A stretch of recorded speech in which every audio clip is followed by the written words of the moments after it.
Total news blackout. I have met Kashmiris in New York who have complained that they can't get in touch with their families. They don't know what's going on. We know of mass arrests. We know that the entire leadership of Kashmir, even those leaders who were pro-India, who wanted to be part of India, even those Kashmiri leaders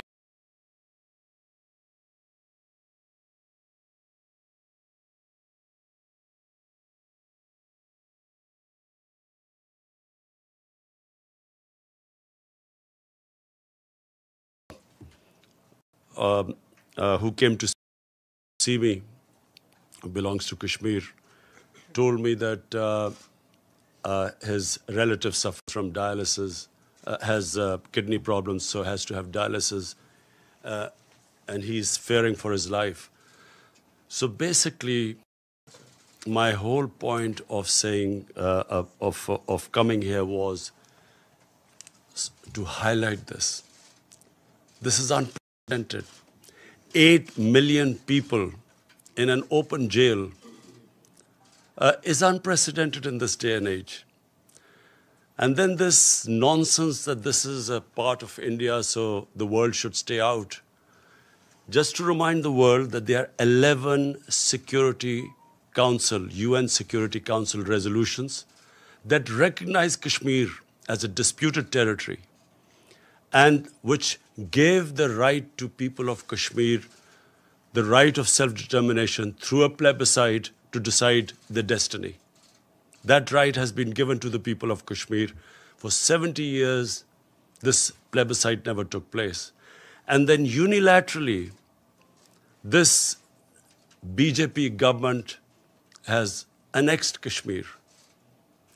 They have gone against their own constitution. They've revoked the constitution of Article 370. And so what we fear now, I mean, the next point is what is going to happen. What we fear, and which is the stated aim of the BJP government, that they will change the demography of Kashmir. To change the demography of an occupied piece of land is against the Fourth Geneva Convention. It's considered a war crime. And secondly, the biggest worry is what happens once the curfew is lifted. We fear with 900,000 soldiers there will be a massacre. And that's also what we are trying to tell the world community, that they must act on it. And my other fear is that India, for whatever is happening in Kashmir, will blame on Pakistan. Last February, there was a Kashmiri boy who blew himself up on an Indian military convoy. The parents of the boy said that he was radicalized by the security forces on some checkpoints or something. Nothing to do with Pakistan. Yet Pakistan was immediately blamed for it. I went on air and said, if you give us any proof that Pakistan is involved, we'll take action. Before any proofs could come, the Indian jets arrived. They bombed us. In retaliation, Pakistani jets went and bombed India. On their way back, they were chased by 2 Indian jets who were shot down. Immediately, we returned the pilot who fell in Pakistan, and we returned to India. But unfortunately, that was treated not as a gesture of peace, that we didn't want escalation between 2 nuclear-armed countries. It was taken as a sign of weakness, how we were scared of the might of India. And the sad fact is that unfortunately, India today is governed by a racist, a Hindu supremacist, a party, RSS, which was banned in India 2 or 3 times as a terrorist organization. RSS was responsible for the assassination of Mahatma Gandhi. Prime Minister Narendra Modi, who's a life member of RSS, was responsible for the pogrom which took place in Gujarat, where 2,000 people were butchered, burnt, under his chief ministership, and for 3 days the state did not do anything. 150,000 people became homeless, Muslims became homeless. Unfortunately, India is past 6 years, is being governed by an extremist party. It believed in the ethnic cleansing of Muslims from India. This is what the founding fathers of RSS, you can just Google and read what they said, who they were impressed by. Adolf Hitler, Mussolini were their role models. This is all, you can just Google it and you'll find. And this is what we face right now. The moment my party came to power, we tried to do everything to mend our relationship with India. I approached him, I called Prime Minister Modi, said we have similar problems. You and we have poverty, unemployment, and of course climate change is going to affect both Pakistan and India. And all these efforts were rebuffed. We thought it was because of the election campaign. We thought maybe, a nationalist party would pander to its base. So we waited till after the elections. And once the elections were over, we again approached them, and then we found that they were trying to push us into the FATF blacklist to bankrupt Pakistan. That's when we realized there was an agenda. And of course, on 5th August, the agenda came forward. They do not consider Muslims as equal citizens. Neither do they consider Christians as equal citizens. They do not believe in the Nehru-Gandhi secular, plural Indian society. India is changing, has changed in the 6 years. I know India. I have friendships. I know through cricket. I know the India of Nehru and Gandhi, and I know what is going on now. So I'm alarmed, and I think the world leaders need to know. I've spoken to the world leaders. I've spoken to President Trump. I've spoken to Boris Johnson, the British Prime Minister. On telephone, I've spoken to Angela Merkel, to President Macron of France. I've spoken to the Muslim leaders. And this is the time for the world to act before this goes too far. Because this is the first time after the Cuban crisis, 2 nuclear-armed countries are going to come face to face. And what we fear is already the statements that are being given, that terrorists are being lined up on the borders of Kashmir, waiting from Pakistan to go inside. What sort of a nonsense is this? What possible benefit is Pakistan going to have now sending in terrorists when there are 900,000 security forces there? All that will happen is that there will be more oppression on the people of Kashmir. Why would we want to? What will be achieved from that except Pakistan will be blamed, and secondly, there will be more oppression of the people of Kashmir. But this is typical. I've heard Prime Minister Narendra Modi talk about this, that Pakistan should stop terrorism. What is worse than this sort of state terrorism that is going on? How can anyone justify 8 million people locked up inside? What justification could there possibly be for this? For 50 days? Meeting cancelled here.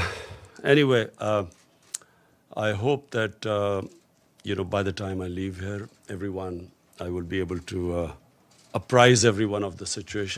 I want the United Nations they have a responsibility. After all, it is the United Nations Security Council resolution that gave the Kashmiris the right of self-determination.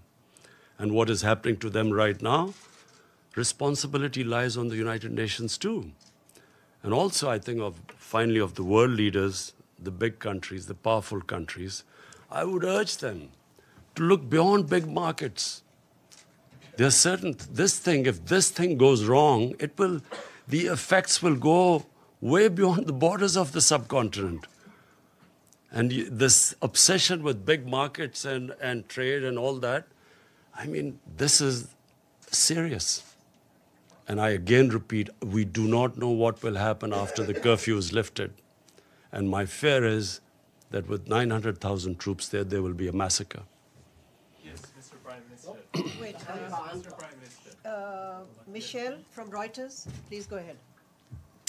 Thank you, Prime Minister. Michelle Nichols from Reuters.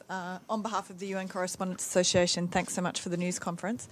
There was a report earlier, as you said, you met with President Trump yesterday. There was a report earlier today that President Trump has asked you to mediate between the United States and Iran. Is that true? Can you elaborate? Has President Trump asked you to take a message to President Rouhani? Before President Trump, I stopped over in Saudi Arabia because of the drone attacks on their oil facility.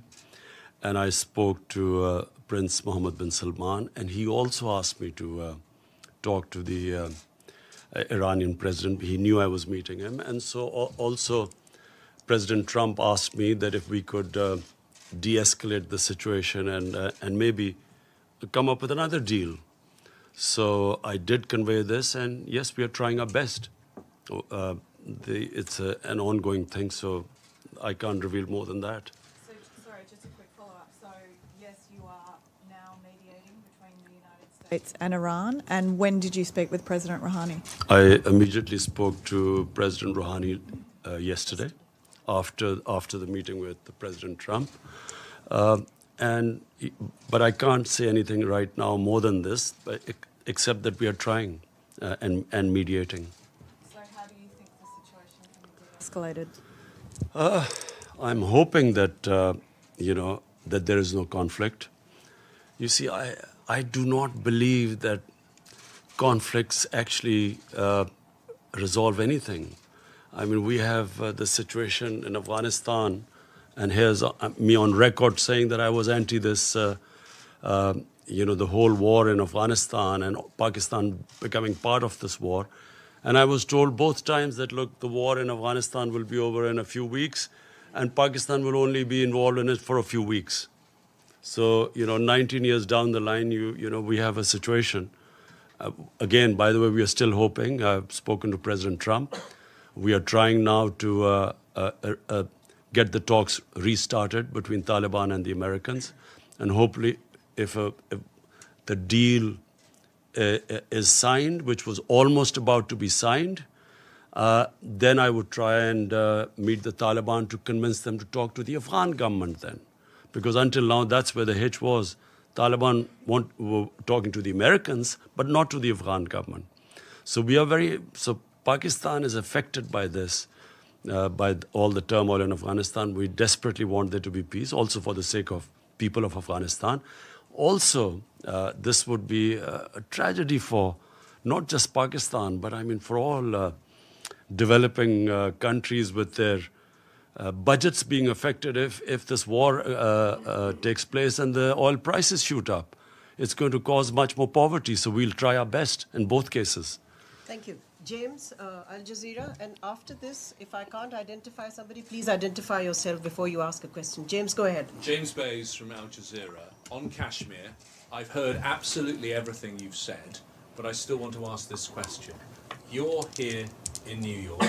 Prime Minister Modi is here in New York. You both had meetings with President Trump. Is there a possibility of face-to-face diplomacy? Is there a chance for diplomacy on Kashmir? Look, before 5th August, Pakistan tried everything. I spoke to President Modi too, saying we have similar problems. Our problem is poverty, above anything. The responsibility of the head of state above anything is to get people out of poverty. And conflict is one that creates poverty. And sadly, as I said, there was no response. Now, after the 5th of August, I'm afraid what is the point of talking now? What they had done to Kashmir, unless and until they lift the curfew and then restore that Article 370, there's no chance of talking. So that's why we've asked President Trump and other world leaders to intervene. The lady in pink right here. Thank you very much. Mr. Prime Minister, you're a man of enormous sophistication, and you're aware, I know, that there are very often forces behind the kinds of conflicts you're facing now. You have mentioned the Security Council.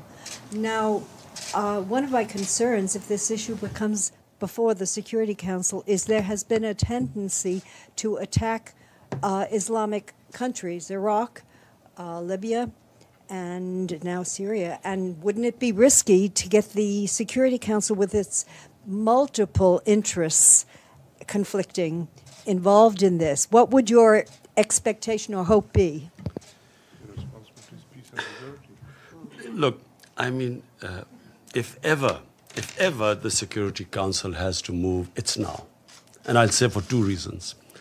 One, the people of Kashmir are suffering simply because the Security Council could not implement its decision to allow them the right of self-determination.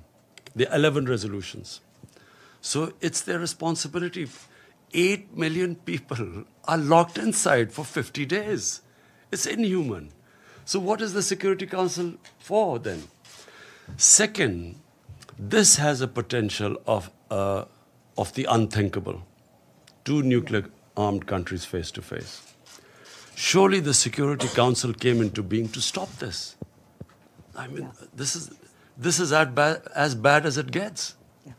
So here's me, the reason I started by saying, I would not have come out of Pakistan because, we are just about coming out of a really difficult economic situation and governance issues and fighting a corrupt mafia. I would not have come here. But I'm alarmed because here's me, there's one prime minister that side, there's one this side. A sane mind can't think of a nuclear war. No sane mind can think of it. We grew up after the Cuban crisis, and all of us sort of knew that the Cold War was there because the other war was unimaginable. But when you have what you have in India right now, and I say this who knows India, this is an ideology, a racist ideology, which believes in the supremacy of a Hindu race. The other races are not supposed to be equal. How do you reason with them? How do you reason with what they've done in Kashmir? I mean, would you expect a civilized society to do what they've done? I'm locked in, 8 million people. So therefore, I'm worried that if this goes on, there can easily be a miscalculation. And that's why the United Nations must act. Mr. Prime The lady in the white suit at the back, please identify yourself. We'll come to you, Mateen, in a minute. Let's just take some Anka members. Thank you very much. My name is Nazira Azim Karimi. I'm Afghan journalist. Mr. Khan, as Afghan people are the high expectation because you're peace ambassador, you are very famous soccer player. Million of No. Cricket. Ball game, more or less the same. Ball is involved. very famous.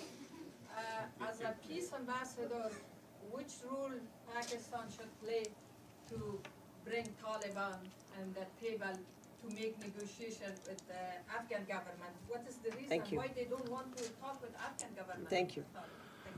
Thank you.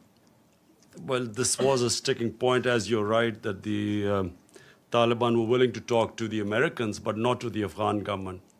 And at one point, the Taliban wanted to meet me, but I asked the Afghan government, and they asked me not to meet them.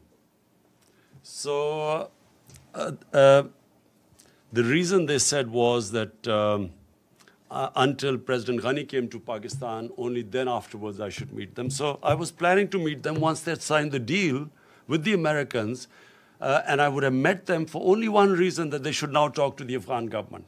But unfortunately, on a tweet, we found out that the deal was off. But, it's very sad because that was very close. And once the deal was made, then, the progress would have been made. But let me just be clear. There is no military solution, which is what I've been saying for a long time.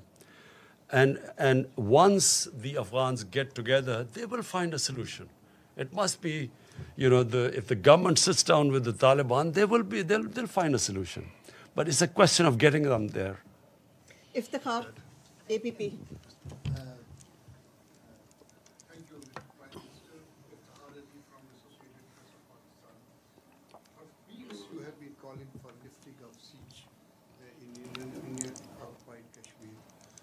And in this connection, you have met representatives of international humanitarian organizations. What is it that prevents them to carry out their mandated task of providing relief to the Kashmiri people and to visit the prisoners, which they are mandated to do?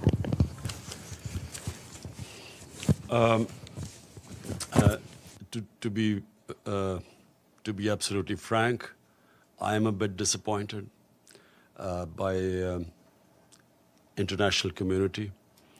I'm disappointed first because, if 8 million Europeans were put under siege like this for 50 days, or Jews were put under siege, or Americans were put on siege, well, forget Americans, even 8 Americans were put under siege, but I'm talking about any other. I mean, would the reaction have been the same? They make statements and there is no pressure as yet on Narendra Modi to lift the siege. So we will keep mounting the pressure. And I will tell the UN, I'm speaking on Friday, I will tell them that if there is a massacre, what are 900,000 troops doing there?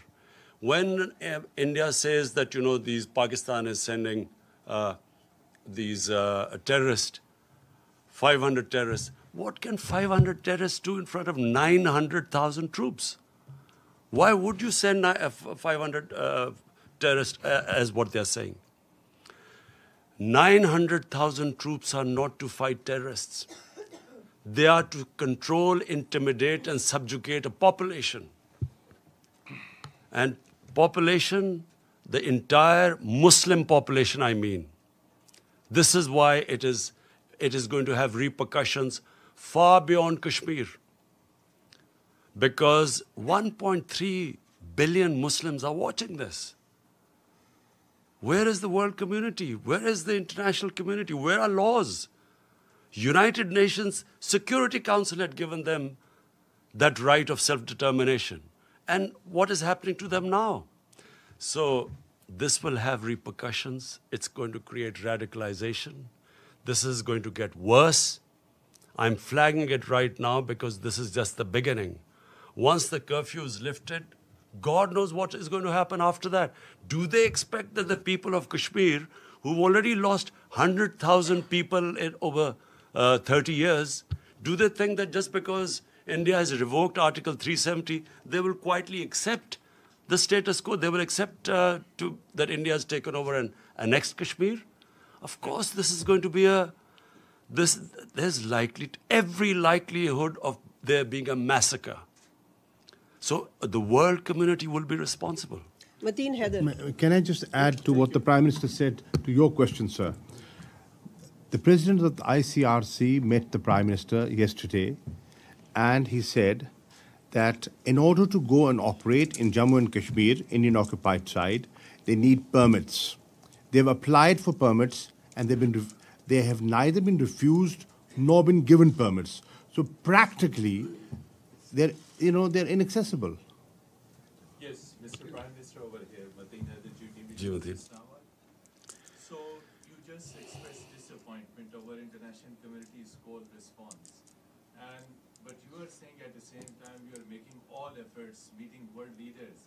What is the reason India is unmoved?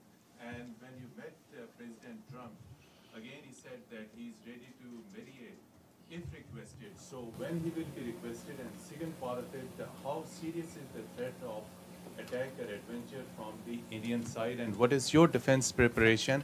Do we have the capability to thwart any possible aggression from India with full force? Thank you, Mr. Prime Minister. Look, I'm disappointed because I really feel, now, not as a Pakistani Prime Minister, as a human being, I feel disappointed that how can the world community stay quiet when 8 million people are being treated worse than animals?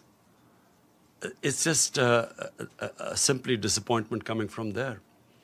Secondly, I know why the response is lukewarm, and I know why Mr. Modi is not pushed at the moment. The reason is because people look upon India as a market of 1.2 billion people. Sadly,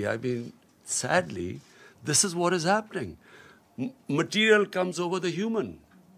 So it's because it's a big market. They know it's wrong. Everyone I've spoken to knows this is wrong. Some are appalled by it. But they keep quiet because in the end they start thinking of a market. But my simple message to all those who are looking at a big market, this can go very wrong. To your point, to your second question, last time when they made Pakistan an excuse for this, a boy brutalized by the Indian security forces who blew himself up, they blamed Pakistan and bombed us. And once a conflict starts between two nuclear-armed countries, and I told the Indian public too on television, I said it will go beyond my hands, or your Prime Minister's hands once it starts. Who knows where it's going to end up? So it's madness to allow this whole situation to deteriorate further, because it's only going to deteriorate. Again, I repeat, what will happen when you lift the curfew? What is going to happen? What do they think that the Kashmiris, after how they've treated them, are they going to quietly now accept India, that India has taken over Kashmir and they'll accept it? I fear there's going to be a bloodbath. And that's when things will start deteriorating very rapidly. I know you all want to ask questions. I'll come to you one by one. The lady in the blue, please go ahead, and if you can identify yourself. Thank you. Thank you, Ambassador. Thank you, Mr. Prime Minister. Betül Yürük from the Turkish news agency Anadolu. You had a meeting with Turkish President Erdogan yesterday. Do you think Turkey could play a role to help resolve the issue between Pakistan and India? Thank you. Well, first of all, I really want to thank President Erdogan for mentioning today Kashmir in his speech. We really feel that I hope that after him more leaders take his lead and at least ask India to lift the siege. We have a very, very good relationship with Turkey, and President Erdogan is coming over to Pakistan next month, which we hope to receive. We hope to increase our trade, all sorts of, we're going to have financial agreements with Turkey. And yes, we are very thankful that the President has taken a very principled stand. Please go ahead. We'll come to you, sir, in a minute. Thank you. Thank you for the press conference, Mr. Prime Minister. My name is Ibtisam Azim from the Daily Arabic Al-Arab Al-Jadid newspaper. My question to you is, you said that you will keep mounting the pressure. Could you tell us which steps are you going to take?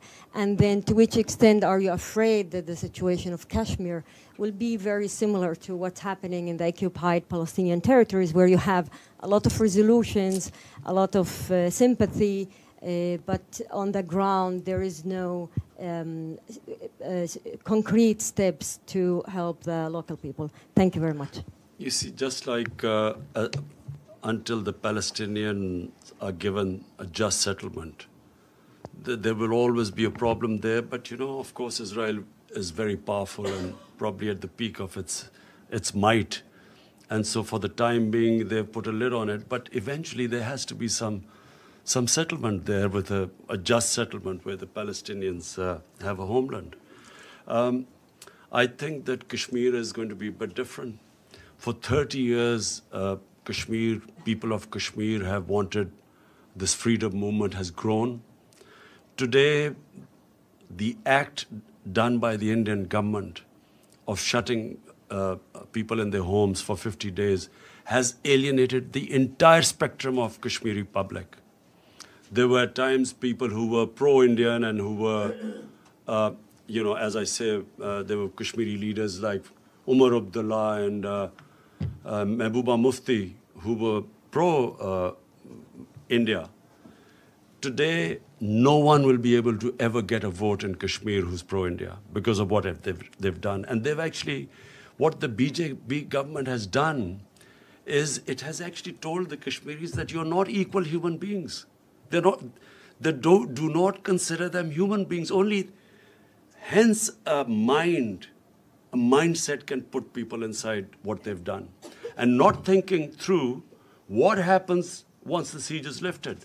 I do not think Narendra Modi knows what's going to happen. The gentleman right here. Yes. After this, we are going to have an OIC summit meeting. We will gather all the Muslim countries simply for one thing. The only reason the people of Kashmir are being subjected to this is because they're Muslims. And this is resonating in 1.3 billion Muslims. And it's very important for Muslim world to play its part because they're only suffering because they're Muslims. The Hindu Kashmiris are not suffering. And that's why it is important for them to take a stand. Because if the Muslim countries don't take a stand for whatever reason, for their own trade or whatever agreements, that's what leads to radicalization when the governments do not express the wishes of the people and when they see injustice. So I hope that, the Muslim countries, we will have the OIC meeting next month. Joseph Klein of Canada Free Press. You've been quoted as saying that Pakistan had originally trained al-Qaeda forces and also that you regretted the decision by the Pakistani government after the 9/11 attack to side with America against what was then referred to as terrorists. What assurances have you given to President Trump that Pakistan will indeed help in the fight against terrorists, including within Pakistan, that are aligned with the Taliban? Because I believe the second in command in the Provisional Transition Commission or Council that was being considered has significant ties with the terrorist organization in Pakistan. So what kind of assurances are you willing to give?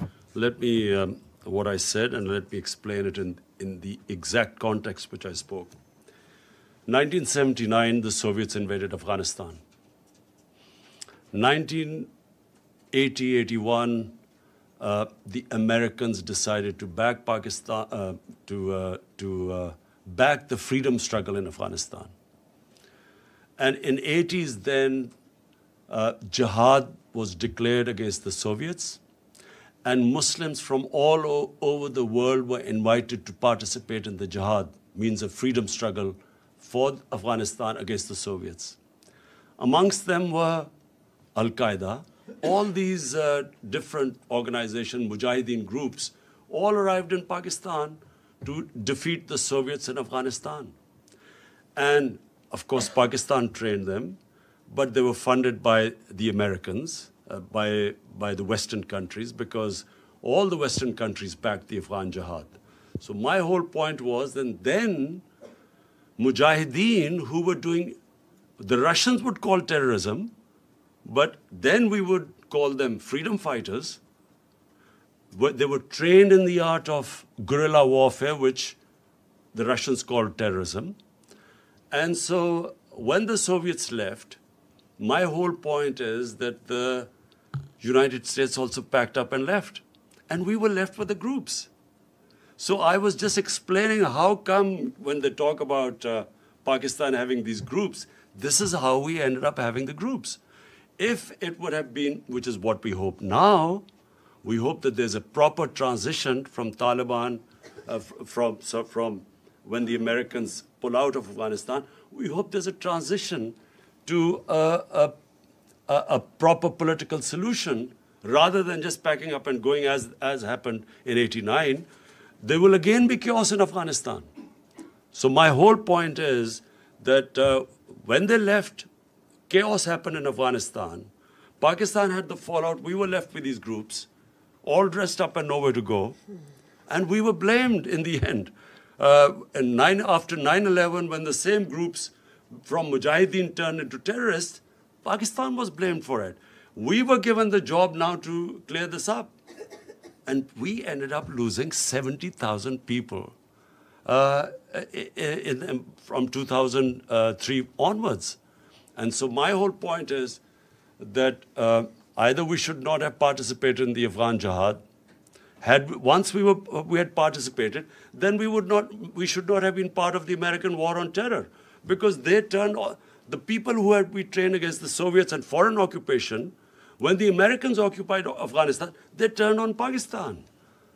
Azim Mia and then Jahazeb of ARY. Azim Mia, please go ahead. Mr. Prime Minister, now you have met President Trump, so he has met Modi also. He has met him on both sides, and looks like he has got a tilt towards India. So that's one option. Secretary General says that the resolutions on Kashmir were not under Chapter 7. So according to the procedure of the Secretariat, Chapter 6 resolutions are non-binding. And in all that kind of a situation, what are the options left, except appealing to the international community? Because the international community looks like that right now, in the face of Indian-American alliance, things are getting bad. So what procedures you are going to adopt, and what is your approach, and where are you heading? Thank you. Azim, did you say I begged President Trump? No, you met President. Oh, thanks. I don't. I've never begged from anyone. So I have met, and I apprised President Trump exactly of the situation, and I have told him, like I have told you, the gravity of the situation. This could go serious. Look, intelligent human beings start thinking ahead. I mean, you have to think of the hope for the best, but you should be prepared for the worst. The worst scenario in this is unthinkable. Normal human beings do not think of that. And so therefore, it is my job to tell them, in my opinion, things will deteriorate. We will keep them apprised. At least we have informed the world community what's going on.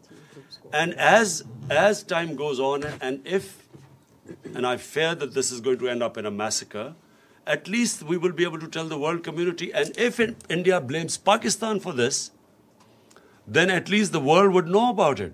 Previously, it was anything that happened in India. Look, what has been going on in the past?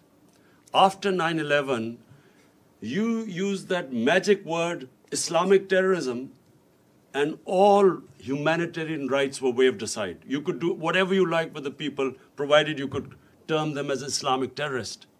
And this is exactly what Narendra Modi is doing. This near genocide which he's about to commit, he's blaming it on Islamic terrorism, hoping that he'll get away with it.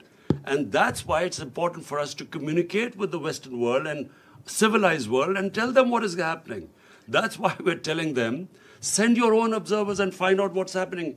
If India has nothing to worry about, and guess what the excuse of shutting down, putting people under curfew and shutting them in their houses for 50 days, the excuse is that this is to develop Kashmir. This is for prosperity of Kashmir. This is what the Narendra Modi position is. So it's important for us to tell the world, and I know now, I'm satisfied that at least everyone knows. I've apprised all the major world leaders of the situation in Kashmir. The follow-up question is... No, Azimia. No, Azimia. No, there are other people who want to ask a question. Go ahead, Jahazeb. Thank you, Ambassador Malia. This is Jahazeb Ali from Airline News TV, Pakistan. Prime Minister, like President Trump, Secretary General of United Nations also offered to mediate between India and Pakistan on Kashmir issue. On Kashmir issue. So, sir, you still have to meet him. Sir, will you comment on the role of United Nations? I mean, United Nations also failed to implement its own resolutions for the last many years. So, in your opinion, what's the reason for that? Thank you, Jahazeb. Ji, Jahazeb, inshallah, you will see that this issue is not now going to die down. You will see in time. Dawn, Anwar Iqbal or Masood Haider, you decide amongst the two Anwar. of you. Huh?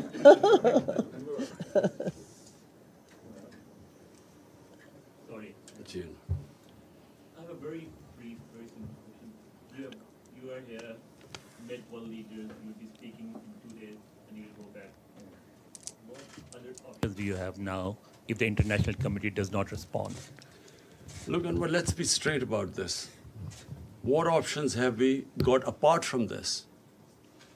I mean, we can't attack India if, clearly that's not an option. Apart from that, we are doing everything possible. Apart from starting a war, we are doing everything possible we can. We are all the time exploring every possibility. We're making sure every world leader knows about the situation. I will be speaking on Friday as well, and I will try my best to make the world understand. And then media, I'm going to, you see, I believe that the media is very powerful. The Western media, I had meetings last night, and I realized that a lot of them already know what is going on. And so I know what happened in Bosnia. When the ethnic cleansing of Muslims started in Bosnia, for a while the world did nothing. But the media put such a pressure that eventually the world had to do something. And I believe that in Kashmir, it's exactly the same thing will happen. Even though countries are worried about their economic interests and markets, I believe that this is a much bigger issue than markets and economic interest. And eventually the world will be interested. Let's take Hassan from the Daily Times. Mr. Prime Minister, in the past we have seen we had General Musharraf 4-point formula and we also had a Chenab formula. What proposal would you suggest to resolve Kashmir if you were able to talk to India in the near future? For a start, they have to lift the curfew. That's the beginning. I mean, this inhuman curfew of 50 days. Even the Congress party in India has commented that poor people have been shut inside for 50 days. 50 days they've... no one knows what's happening with all the prisoners, political prisoners, thousands of them. Thank you very much. In that formula, there was a problem. And the problem was the third party, the most affected party, the Kashmiris, were not in the loop. We have one last question. Go ahead. Muhammad Ikram, Voice of America, U.S. service, we broadcast to Pashto region, Pakistan, Afghanistan. Did Trump ask you to play some role or active role in Afghanistan? And did he told you something about to put some pressure on Taliban? And what were you told? I'll repeat what I said. We were very surprised because the deal was about to be signed when from a tweet we found out that the deal had been broken. So what we hope is that, and what we will try and do, is to actually get back that deal to be signed. And then Pakistan will do its best to get the Taliban to talk to the Afghan government. We're done. We're done. Prime Minister, as we know that there is no word of disappointment in your dictionary. Really appreciate as you have conveyed Pakistan's narrative loud and clearly across the world. During these days, you have met with different head of states, including Donald Trump. Now, in your opinion, what they are thinking and how much they are convinced? If no mediation, then what next? Look, the disappointment is not because I think that people of Kashmir, I feel that what Narendra Modi has done, he has boxed himself into a blind alley. There is nowhere for him to go from now onwards except a general massacre of people of Kashmir when the curfew is lifted. There's no other way for him to go. So I feel that from now onwards, and I know that the people of Kashmir for 30 years have been fighting for their independence, and 100,000 have lost their lives. They have lost fear of death.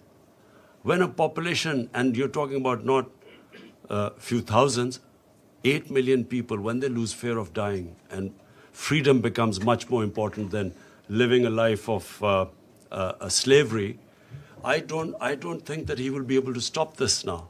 I think the momentum will gain pace. So I'm not disappointed about where it is headed, because I know that this will eventually now end up in freedom for people of Kashmir. What I'm disappointed is that for some reason, countries put their economic interests ahead of human beings. This is the same with climate change. Countries, because of not wanting to lose their growth rate, do not realize that what impending disaster this climate change is bringing to the world.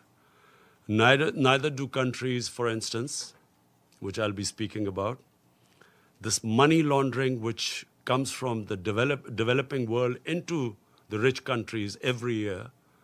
Billions and billions of dollars from poor countries moves to rich countries through corruption, ruling elites of developing world, taking the money out. And unfortunately, because if anything, the richer countries gain from it, they do not take any steps to stop it. This is a plunder of the poor countries. The poor countries are getting poorer.